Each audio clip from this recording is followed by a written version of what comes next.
에게 고난을 받으사 십자가에 못 박혀 죽으시고 장사한 지 사흘 만에 죽은 자 가운데서 다시 살아나시며 하늘에 오르사 전능하신 하나님 우편에 앉아 계시다가 저희로서 산자와 죽은 자를 심판하러 오시리라. 성령을 믿사오며 거룩한 공회와 성도가 서로 교통하는 것과 죄를 사하여 주시는 것과 몸이 다해 사는 것과 영원히 사는 것을 믿사옵나이다. 아멘. 하나님 말씀은 고린도후서 5장 11절에서 19절까지 말씀을 함께 읽겠습니다. 290쪽에 있습니다.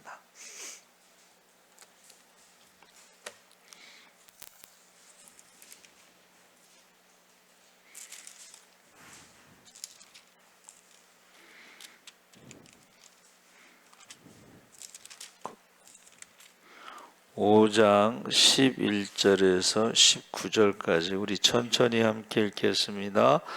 우리는 주의 두려우심을 알므로 사람들을 권면하거니와 우리가 하나님 앞에 알려졌으니 또 너희의 양심에도 알려지기를 바라노라. 우리가 다시 너희에게 자천하는 것이 아니요 오직 우리로 말미암아 자랑할 기회를 너희에게 주어 마음으로 하지 않고 외모로 자랑하는 자들에게 대답하게 하려 하는 것이라. 우리가 만일 미쳤어도 하나님을 위한 것이요 정신이 온전하여도 너희를 위한 것이니 그리스도의 사랑이 우리를 강권하시는도다. 우리가 생각하건대 한 사람이 모든 사람을 대신하여 죽었은즉 모든 사람이 죽은 것이라. 그가 모든 사람을 대신하여 죽으심은 살아있는 자들로 하여금 다시는 그들 자신을 위하여 살지 않고 오직 그들을 대신하여 죽었다가 다시 살아나신 이를 위하여 살게 하려 함이라. 그러므로 우리가 이제부터는 어떤 사람도 육신을 따라 알지 아니하노라. 비록 우리가 그리스도도 육신을 따라 알았으나 이제부터는 그같이 알지 아니하노라. 그런즉 누구든지 그리스도 안에 있으면 새로운 피조물이라. 이전 것은 지나갔으니 보라 새 것이 되었도다. 모든 것이 하나님께로서 났으며 그가 그리스도로 말미암아 우리를 자기와 화목하게 하시고 또 우리에게 화목하게 하는 직분을 주셨으니 곧 하나님께서 그리스도 안에 계시사 세상을 자기와 화목하게 하시며 그들의 죄를 그들에게 돌리지 아니하시고 화목하게 하는 말씀을 우리에게 부탁하셨느니라. 아멘. 할렐루야. 잘 오셨습니다. 감사합니다. 오늘 말씀의 제목을 신앙 양심이라고 했는데, 양심이라는 것이 이제 시네이 데시스, 그래서 영어로 이제 컨 사이언스, 그래서 컨이라는 것은 이제 함께 뭐 이런 뜻인데, 모든 사람이, 사이언스는 이제 지식, 알고 있는 것. 그러니까는 양심이라는 게 뭐냐면 모든 사람이 알고 있다는 거야. 부모를 공경하라. 이거는 효라고 하는 것은 모든 사람이 알고 있다는 것을 말하는 것입니다. 히브리어로는 이제 그거를 자판이라고 했는데, 낚시, 책임, 입, 권세. 그래서 숨기다, 비축하다, 저장하다. 그래서 양심을 우리가 한번 따라해 보세요. 마음의 율법. 돌에 이제 율법을 주셨을 때는 이제 모세에게 주신 것이고, 모세에게 율법을 주기 전에 마음에, 양심에 하나님에 대한 두려움, 그런 것들이 있는 거죠. 그래서 양심이라는 것이 한문으로는 공유 중에서 좋은 것을 골라내는 기구라고 그랬어요. 그래서 그 시골에 그 농사지면은 이제 쌀가마니 갖다 놓잖아요. 그러면 그 쌀가마니에 그 검사하는 사람들이 푹 찌르는 게 있어. 푹 찔러서 이렇게 빼면은 이제 쌀이 따라 나오잖아요. 그럼 쌀의 그 등급을 매겨서 이제 가격을 정하는 거죠. 그래서 저와 여러분의 그 마음에 무엇이 있는가? 근데 마음에 가득한 것이 입으로 나온다고 그랬죠? 그 입으로 나오는 것이 이제 말이라고 했습니다. 그래서 요새 그 추석 연휴 특집 가족구원에 대해서 이제 하루 종일 나와요. 가족구원에 대해서 그 가족구원에 대한 것이 이제 너와 내 집 주 예수를 믿으라 그리하면 너와 내 집이 구원을 얻으리라. 그걸 가지고 특집을 해요. 쫙 지금 극동 방송을 틀으면은 그런 것에 대해서 계속 나옵니다. 하루 종일 나오고 있어요. 그래서 제가 이제 그 가족 구원에 대해서 사람들이 연휴가 기니까 전도를 해야 되는데 어떻게 해야 할 것인가? 그러니까 뭐 이렇게 드라마 같은 거를 통해서 이제 예수 믿는 사람이 안 믿는 가족들을 전도하는 그 드라마인데 말로 전도한다. 또 하나는 행동으로 전도한다. 그래서 이제 그 댓글이 막 달리는 거죠. 근데 전도라고 하는 것은 복음을 전하는 거예요. 그러니까 사람들에게 교회 오라고 그러는 게 아니고 기독교의 구원이 무엇인가 하고 모든 믿는 자를 구원하시는 하나님의 능력이다. 복음은. 그래서 십자가의 도가 멸망하는 자들에게는 미련한 것이지만은 구원받는 우리에게 하나님 능력이다는 그 전도, 도를 전하는 것인데, 복음을 전하는 것인데, 사람들이 그 복음을 받아들이도록 우리가 어떻게 해요? 삶을 통해서, 행동을 통해서, 섬기는 삶을 통해서. 그래서 어느 그 시어머니가 한 번도 교회 가자는 소리를 안 했는데 그 시어머니가 죽고 나서 며느리가 교회를 갔다는 거예요. 그 시어머니의 신앙생활을 보고 이제 교회를 갔다는 거죠. 그래서 그러면 우리가 말로 전하는 것이 이제 전도. 그런데 그 복음을 받아들이기 위해서는 우리의 삶이, 행동이 섬기는 삶이 돼야 된다. 이제 그렇게 결론을 내리더라고요. 그래서 하여튼간 연휴 기간에 어떻게 해서든지 안 믿는 가족 구원을 위해서 하는 것에 대해서 쭉 나오는데 이제 그 중에 간증도 나오고 그래요. 그래서 오늘 본문 말씀을 먼저 나누고 나중에 그 간증 같은 것을 나눴으면 좋겠습니다. 그래서 우리가 고린도후서 5장 1절에서 20절에 보니까 땅의 집이 무너질 때에 하늘에 있는 영원한 집을 사모하는 신앙인의 소망에 대해서. 그래서 땅의 집은 이제 무너진다는 것이 육체가 무너지는 거죠. 그러면은 영원한 집은 부활의 몸. 그래서 신앙의 소망을 다룬다 그랬는데 그리스도의 사랑으로 인해서 모든 사람이 새로운 피조물이 되며 하나님과 화목하게 된 것을 전하는 화해의 직분을 받은 사절로서의 사명을 강조하면서 죽음을 두려워하기보다는 영원한 거처를 기대하며 그리스도 안에서 새로운 삶을 살아가는 신앙인의 자세를 이야기하고 있다. 그러면서 여러분 요새 잘 나가는 80 대신 나태주 시인의 그 묘비명이라고 하는 시가 있습니다. 어니스트 헤밍웨이가 그 묘비명에 일어나지 못해 미안하오. 야,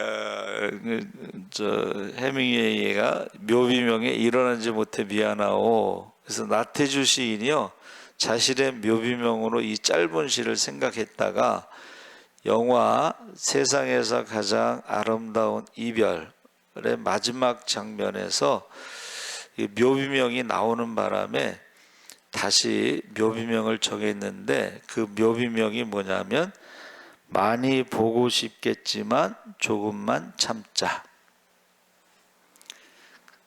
세상에서 가장 아름다운 이별이 있은 후에 많이 보고 싶겠지만은 조금만 참자. 그게 묘비명이라고 그랬어요.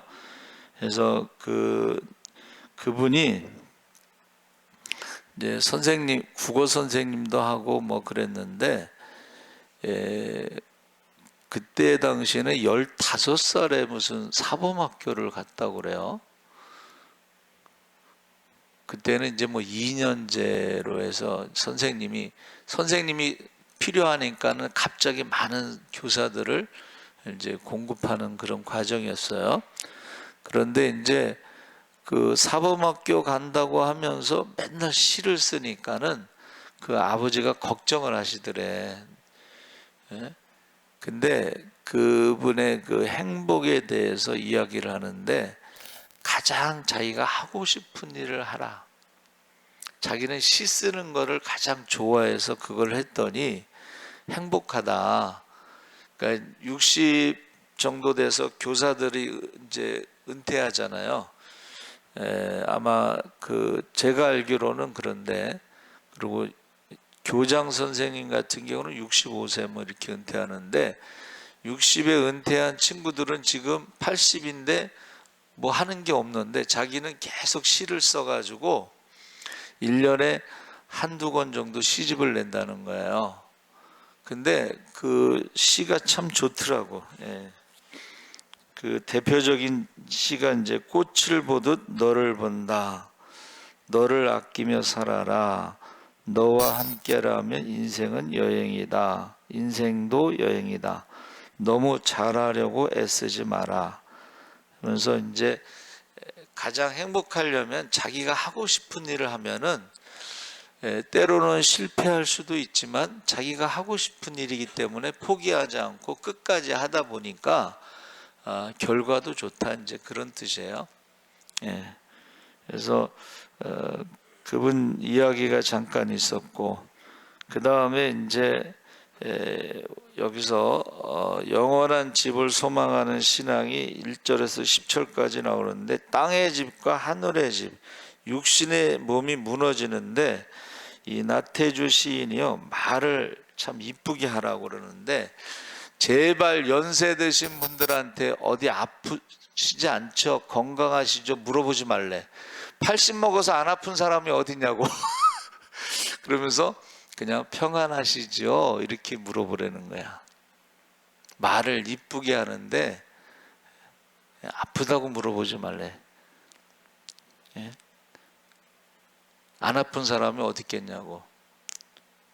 그래서 제가 그 얘기를 들어보니까 뭐 어디 아픈 데 없으세요? 그러면 좀 화를 내는 분들이 있는데 그래서 화를 내는구나.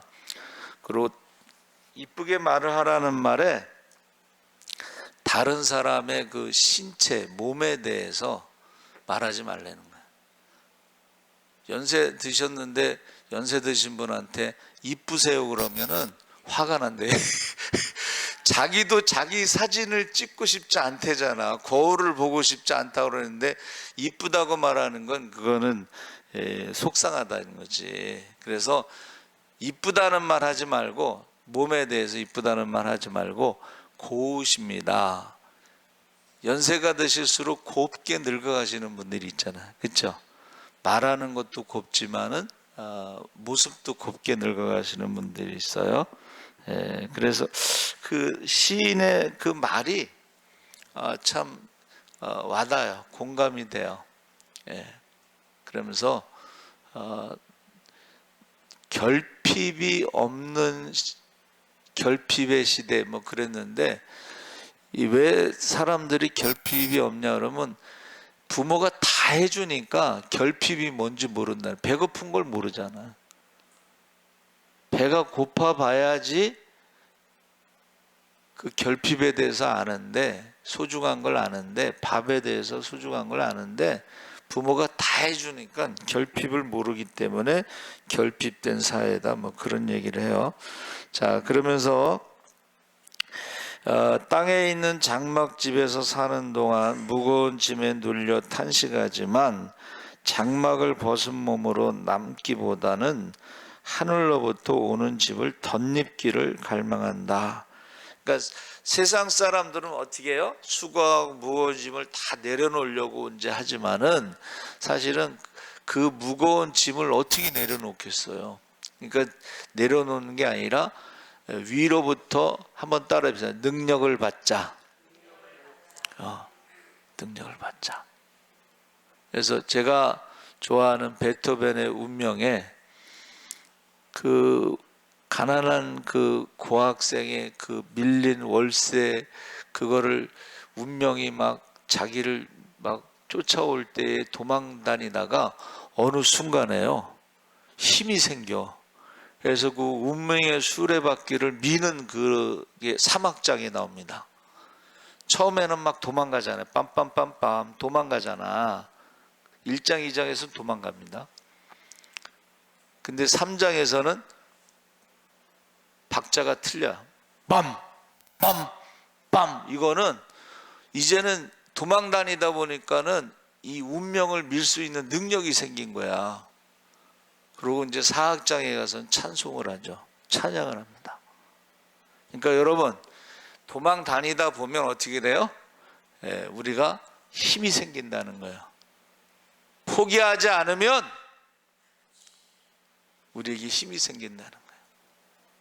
그래서 그 많은 영웅들이나 이런 사람들 보면 어떻게 해요? 많은 연단과 고난과 힘든 과정이 있잖아요.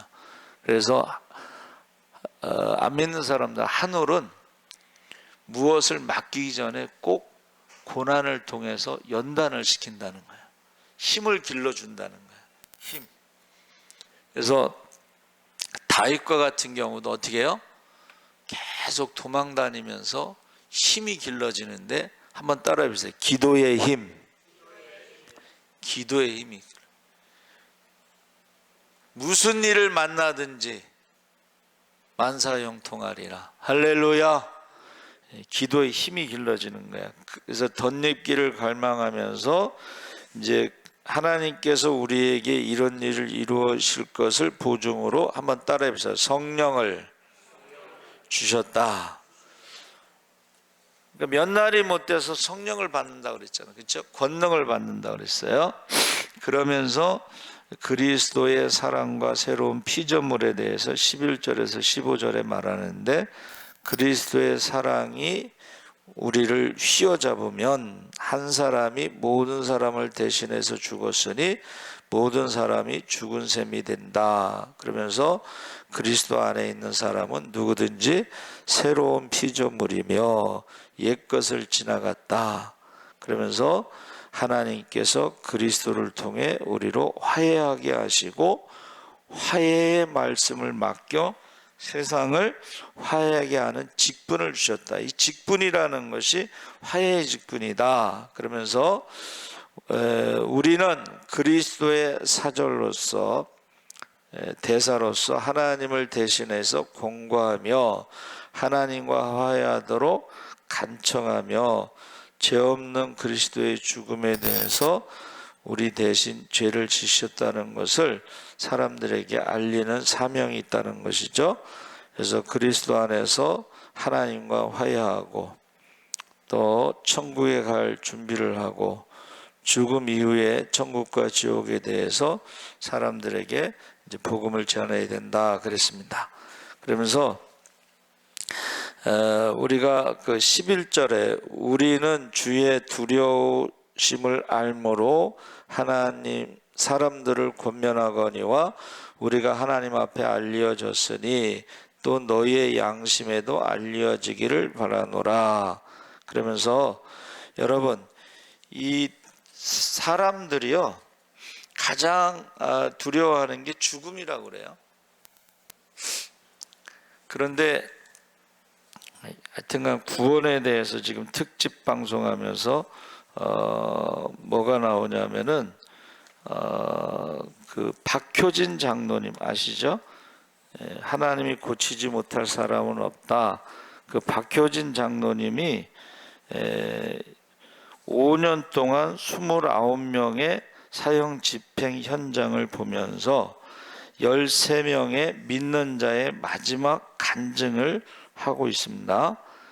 그래서 제가요 오랫동안 고민하고 기도했던 것에 답을 찾았어요.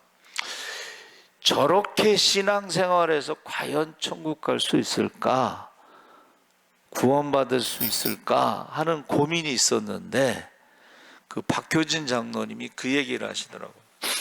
29명의 5년 동안 사형 집행을 하면서 그 중에 13명이 예수 믿는 사람이었는데 이 사람들이 이제 살인범이잖아요. 그렇죠? 사형을 선고받은 사람들인데 늦게 예수를 믿었으니까는 우리가 볼 때는 믿음이 있는지 없는지 구원 받았는지 안 받았는지 좀 확실하지 않는 사람들도 있었다는 거예요. 13명 중에. 그런데 자기가 그 마지막 현장을 보면서 하나님께서 믿음이 없는 것 같아도 하나님께서 그들을 끝까지 붙잡고 계시다는 것을 느낀다는 거예요. 그러니까 우리가 믿음이 없는 것 같아 보여도 1년에 한 번 성탄절만 오더라도 그 장로님의 간증이 그거예요. 하나님이 마지막 순간까지 놓지 않고 붙잡으시는 것을 보는데 그러면서 초보 이제 처음 사형 집행하는 교도관들은요 떤대요. 이 목에 밧줄을 걸 때 오히려 떤대. 근데 오히려 이 사람은 어떻게 해요? 두려워하지 마세요. 교도관한테 두려워하지 마세요. 당신들이 나를 죽이는 게 아니야. 사형 집행 죽이는 게 아니고 저는 이제 이 땅에서 마지막을 잘 마무리하고 예수 믿고 이제 천국으로 가는 거니까는 두려워하지 마세요. 오히려 두려워하지 말라고 그런데 죽음에 대해서. 그리고 이제 뭐 마지막에 여기 있는 분들 저는 늦게 예수 믿어서 이제 사형 집행을 당하고 있지만은 여기 있는 모든 분들은 다 예수 믿었으면 좋겠습니다. 구원받았으면 좋겠습니다. 천국에서 만났으면 좋겠습니다. 이제 그런 모습을 보는 거예요. 이제 29명 중에 13명은 믿는 사람들이고 나머지는 이제 안 믿는 사람들인데 그 중에 다른 종교도 있고 뭐 도 닦는 사람도 있고 누가 봐도 저 사람은 참 이제 어느 경지에 이르렀다고 생각하는 사람도 있는데 마지막 죽음의 순간은 그게 별로 도움이 안 되더라는 거예요. 왜 그러냐면 우리의 구원은 뭐예요? 우리 죄를 예수님이 대신 지셨다. 믿음으로 구원받는 거지만 그 불교나 이런 데서는 자기 죄값을 자기가 치러야 된다고. 제가 전도 나갔는데 그러더라고. 자기가 교회 다녔던 사람인데 여자죠 이제. 그러니까 결혼해서 안 믿는 집으로 시집가서 이제 불교인데 그래서 제가 그 얘기를 했어요. 그랬더니 자기 죄값을 자기가 치른다고 그러더라고. 그런 죽음 앞에서 얼마나 무섭겠어.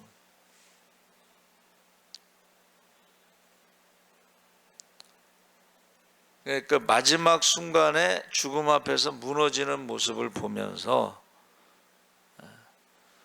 마지막 순간에 죽음 앞에서 찬송하는 사람들을 보면서, 어떤 사람은 춤추는 사람도 있대.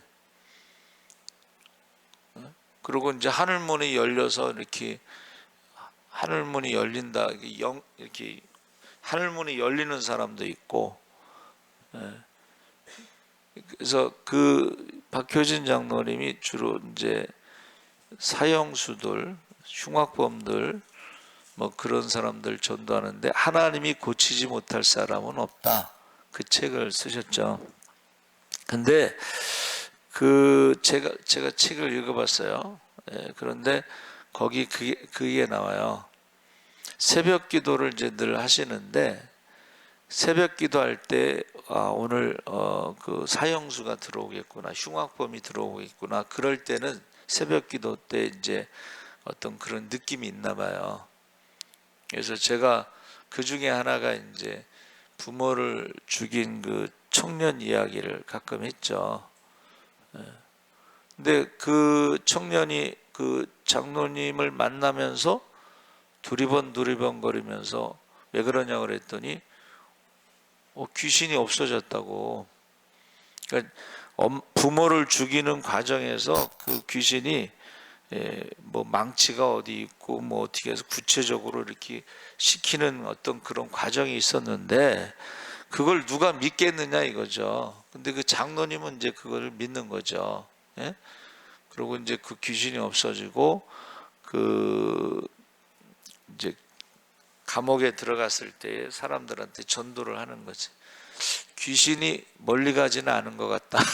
그러면서 전도를 이제 하는 그런 이야기가 있어요. 그래서 여러분, 지금 추석 연휴에 가족 구원을 위해서 우리가 이제 어떻게 할 것인가, 복음을 기독교가 무엇인가를, 십자가에 대해서 전해야 되고, 그리고 믿는 사람으로서의 삶의 변화, 섬기는 삶, 그런 게 이제 드라마로도 나오고 간증도 나오고 막 그래요. 그래서 우리가 지금 12절에 우리가 다시 너희에게 자찬하는 것이 아니요 오직 우리로 말미암아 자랑할 기회를 너희에게 주어 마음으로 하지 않고 외모로 자랑하는 자들에게 대답하게 하려 함이라.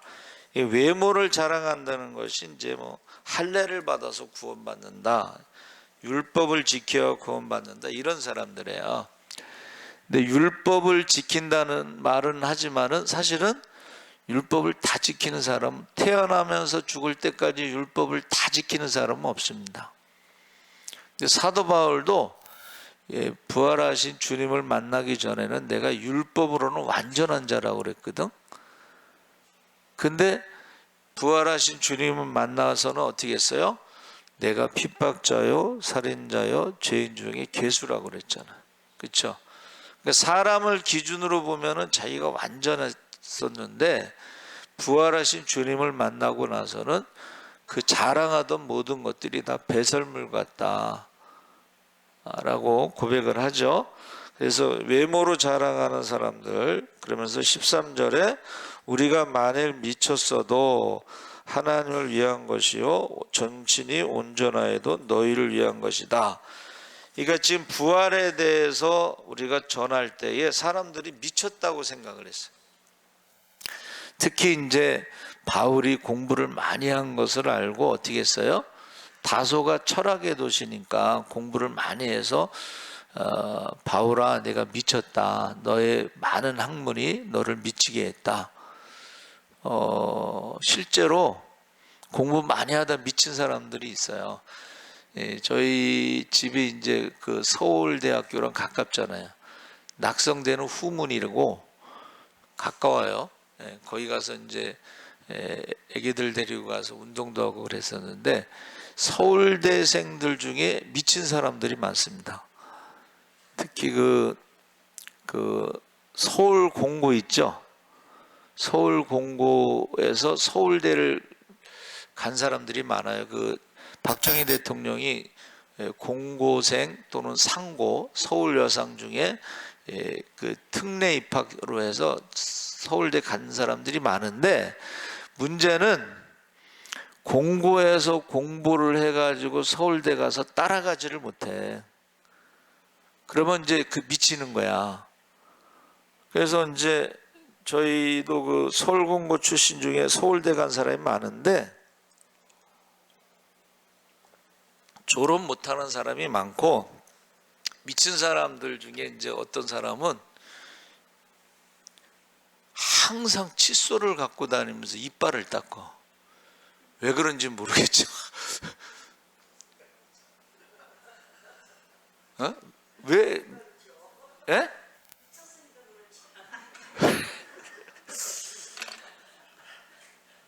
그러니까 이제 서울대를 갔으니까는 이제 결혼할 때는 사람들이 기대를 가지고 했는데, 이게 제대로 이게 나가지를 못하니까 이게 스트레스 받아서.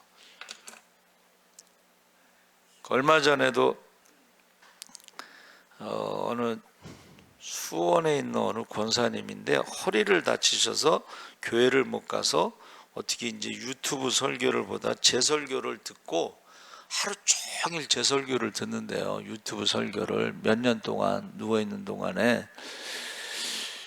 그런데 이제 그분이 이제 전화가 온 거야.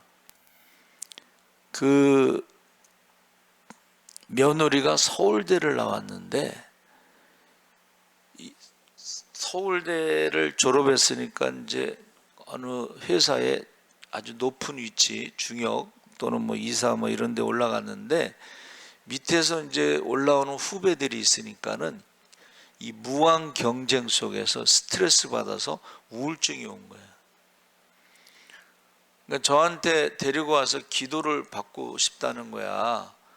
그래서 제가 다른 교회는 제가 신방 가지 않습니다. 그랬더니 며느리를 설득해서 데리고 오면은 이제 뭐 교회 오면은 그때는 기도해 줄 수 있지요. 그런데 며느리한테 물어보고 데리고 온다 그러더니 며느리가 안 오는 것 같아. 또 서울대 나온 사람이 그 자존심이 있잖아. 그래가지고 결국은 안 왔어요. 뭐 자기 교회도 안 가겠지, 그렇죠? 자존심이 있으니까는.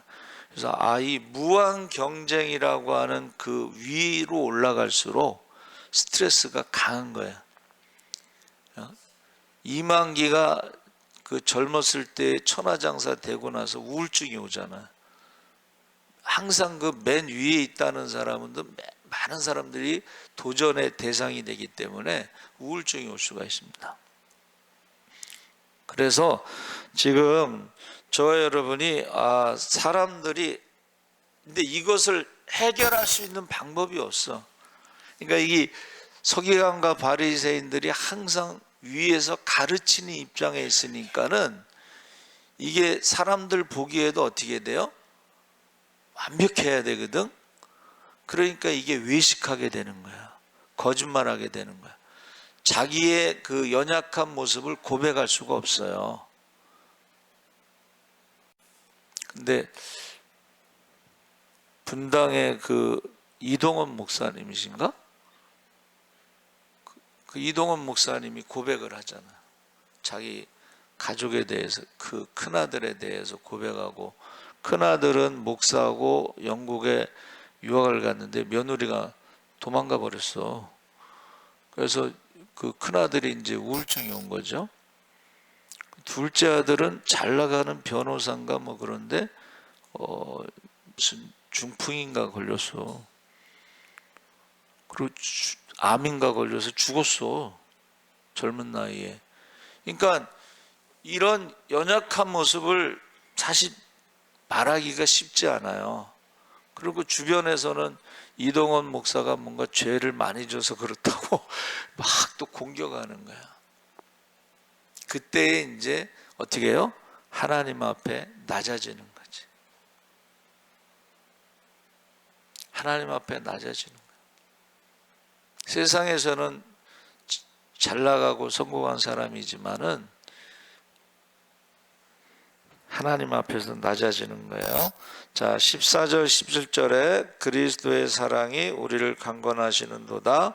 우리가 생각하건대 한 사람이 모든 사람을 대신하여 죽었은즉 모든 사람이 죽은 것이라. 해서 미쳤어도 사람들이 볼 때는 미친 거예요. 여러분, 예수 믿는 사람들이요, 안 믿는 사람들이 볼 때는 미쳤다고 생각할 수가 있어요. 잘 나가는 거 다 내려놓고, 내려놓음이라는 그 책 말씀드렸죠. 서울대 나오고 유학 가서 박사학위를 받고 이제 교수만 하면 되는데 그걸 내려놓고 몽골 오지로 선교사로 갔어. 여러분, 그거 안 믿는 사람들이 보면 미친 거지. 그래갖고 그 내려놓음이라는 책을 써서 유명하게 되니까는 그 다음 책이 뭐냐면, 한번 따라해보세요. 더 내려놓음. 자기가 유명하게 되려고 한 게 아닌데 어쩌다 보니까 이제 유명하게 된 거예요. 그렇죠? 그러니까 하나님 앞에서는 그 몽골에 갔는데요, 하나님께서 아무것도 못하게 하더래. 그 몽골의 추운 겨울에 그 아파트에 물이 수도가 터져서 막 아파트 계단에 막 얼음이 얼고 그러고 아무것도 못하는데, 아무것도 못하게 하는 훈련 가운데 어느 날 하나님이 외국의 그 유학생들 집회하는데 강사로 가라고 그러더래요. 그래서 아니, 누가 불러야 가지 무슨 강사로 가냐고 그랬더니 하나님이 가라고 그러더래. 그래서 그럼 누가 저기 표 끊어주면 갈게요 그랬대. 표, 돈도 없고 그러니까. 근데 누가 또 표를 끊어주더래. 그래서 이제 오라고 한 사람은 없지만 표 끊어주면 간다고 했으니까 가서 그 로비에 앉아 있었대, 이렇게. 근데 지나가던 사람이 앉아 알아보고는, 아, 선교사님이 여기 웬일이냐고. 그냥 하나님이 가라고 그래서 여기 와서 앉아 있다고. 그런데 강사가 펑크를 낸 거예요. 그래서 갑자기 강사로 올라간 거야. 그 갑자기 강사로 올라가서 무슨 말 하겠어? 내려놓고서 몽골로 갔더니 하나님이 아무것도 안 시키고 그냥 집에 있었다.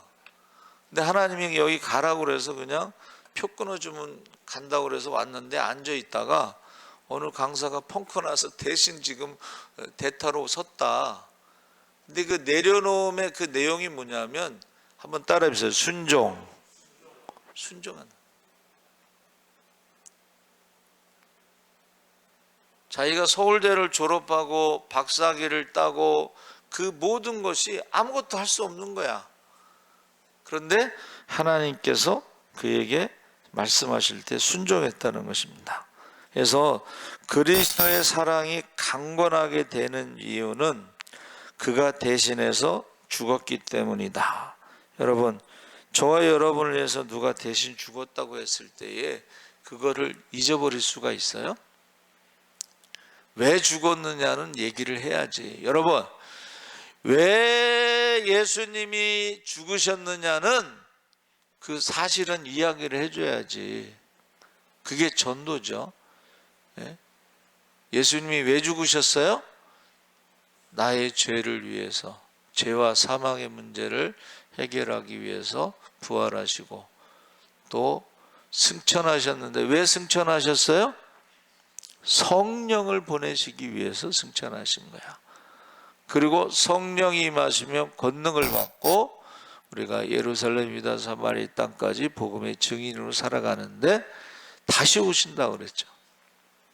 그러니까 우리가 전도는 복음을 전하는 것이고, 예수님의 죽음, 부활, 승천, 성령, 재림에 대해서 사도신경에 나오는 것을 전하는 것이고, 그 사랑을 아는 사람은 자기를 위해서 살지 않고 주님이 원하시는 삶을 산다는 거야.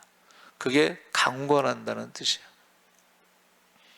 그래서 제가 어렸을 때에 목사님이 사랑의 강권이라는 설교를 한번 하셨는데 그 설교를 잊을 수가 없어요. 하나님이 저 여러분을 사랑하십니다. 그게 십자가에서 죽으신 거예요.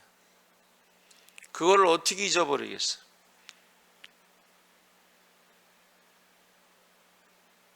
그것을 전해야 돼. 그러니까 기독교가 무엇이냐 했을 때에 그 십자가의 사랑을 전해야 돼. 그래서 지금 간증 요새 그 극동방송 그 주 예수를 믿으라 너와 내 집이 구원을 얻으리 가족 구원에서 특집으로 이제 계속 하는데 그 가운데 이제 조혜련 집사의 어머니가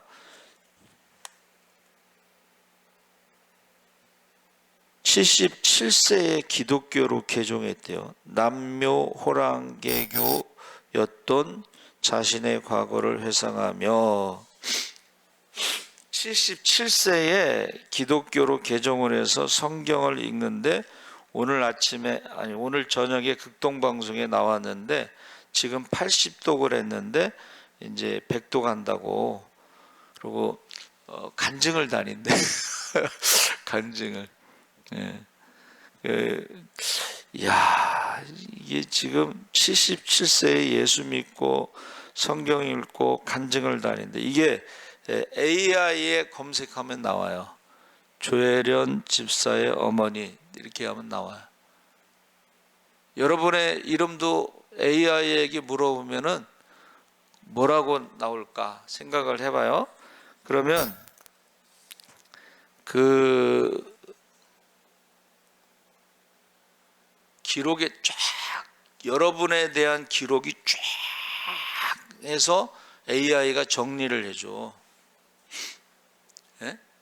그러면은 여러분 AI도 정리를 하는데 하나님 나라에 가면 행위록 책이 있고 생명책이 있잖아요. 그렇죠? 생명책에는 예수 믿는 사람들이 거기 이름이 있고 행위록 책에는 태어나면서부터 지금까지 살아온 모든 것이 기록이 돼 있을 거예요. 그렇죠?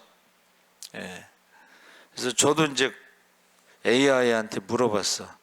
정환순 목사. 그랬더니 2007년 9월 30일 서울 서지방 중부감찰 예수사랑교회를 개척한 정환순 목사, 불광중학교 정문에 예수사랑교회를 개척하고 작은교회 희망 개척교회 모델로 성장 축복 부흥 세계선교 분립 개척을 위해 기도하고 24시간 360일 기도하고 전도하던 중에 2013년 8월 4일 주일 저녁부터 8월 7일 수요일 저녁까지 이게 쫙 나오는 거야.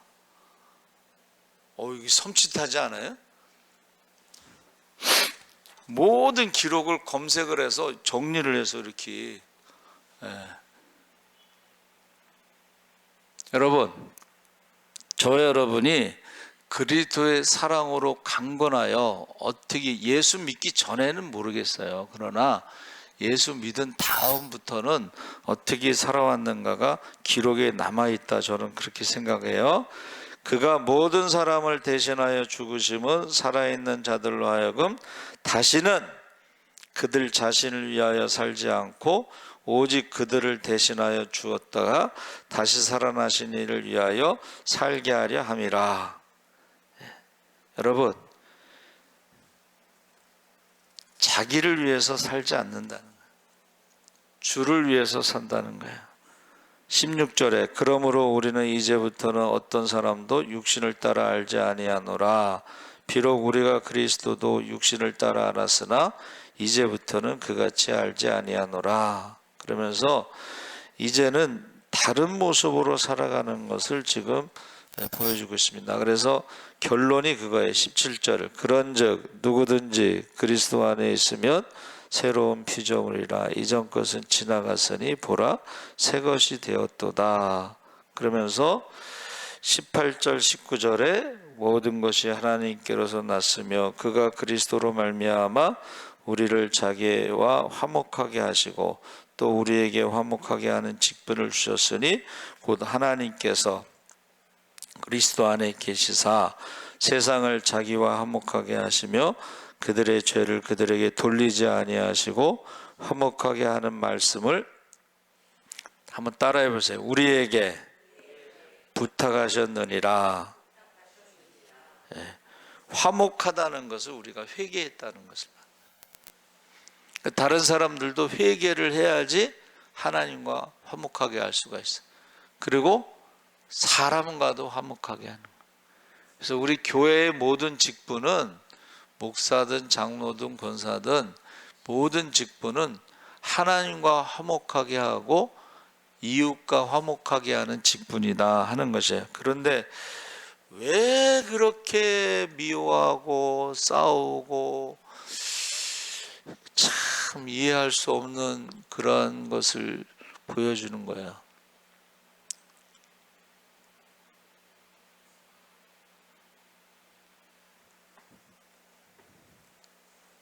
(20절) (21절에) 우리가 그리스도를 대신하여 사신이 되어 하나님이 우리를 통하여 너희를 권면하시는 것 같이 그리스도를 대신하여 간청하노니 너희는 하나님과 화목하라. 하나님이 죄를 알지도 못하신 이를 우리를 대신하여 죄로 삼으신 것은 우리로 하여금 그 안에서 하나님의 의가 되게 하려 하심이라. 그래서 아까 그 구원에 대한 답은 얻었어요. 제가 아무리 개떡같이 신앙생활을 해도 죽음의 순간에 보니까는 하나님이 그들을 끝까지 놓지 않으시더라.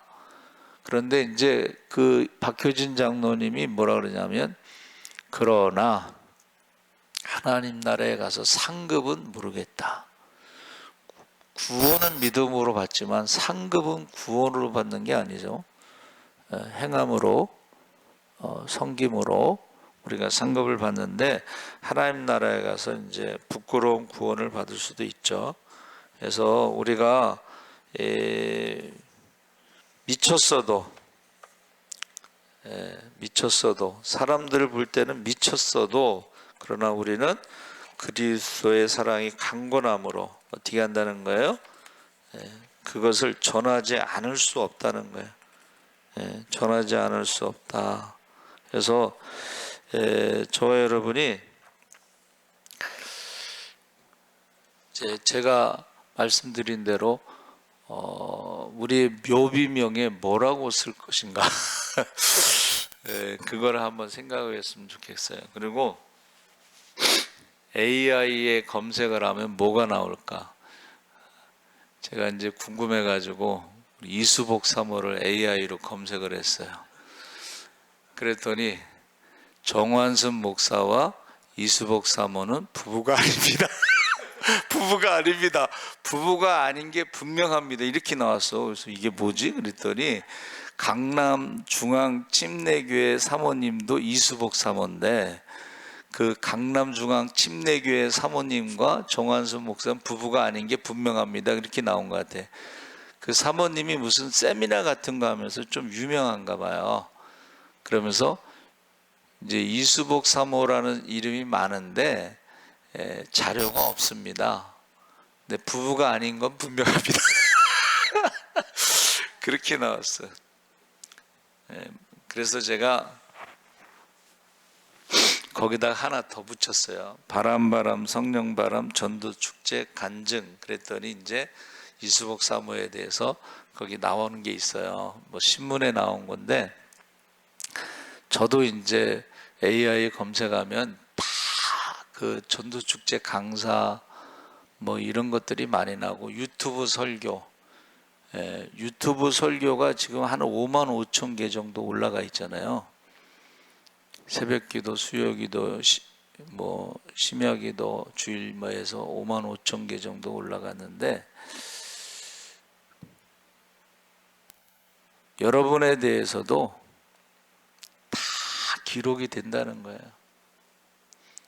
그래서 여러분들이 우리 추석 명절 특집 가족 구원에 대해서 어떻게 돼요? 십자가에 대해서 우리가 꼭 전해야 돼. 그리고 그것을 믿는 우리는 변화된 삶을 통해서 그들이 그것을 받아들일 수 있도록 그렇게 해야 되는 거예요. 그래서 우리가 전도한 사람 중에 구원받은 사람이 많아지기를 바랍니다.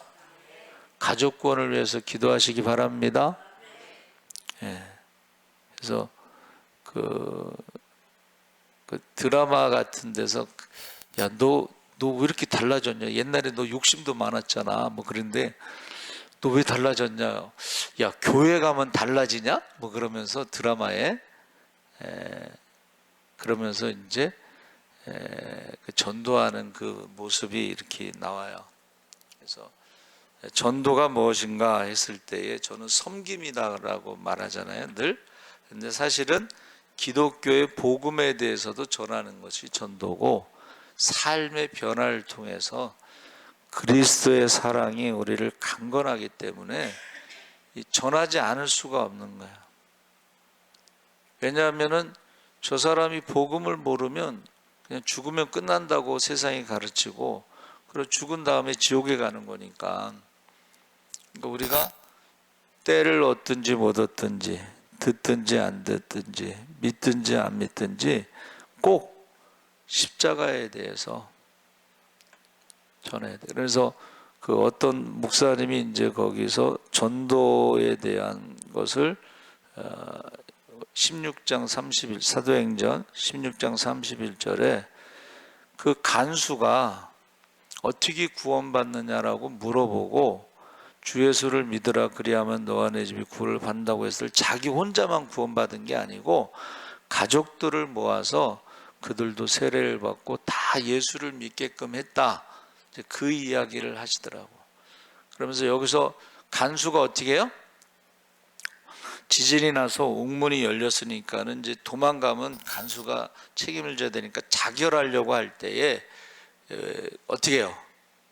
이제 횃불을 들고 들어갔을 때 이제 횃불을 들지 않고 자결하려고 했을 때 자결하지 마라! 우리가 도망가지 않고 다 여기 있다. 그러니까 이게 믿어지지 않죠. 그래서 횃불을 들고 들어갔더니 거기 있거든.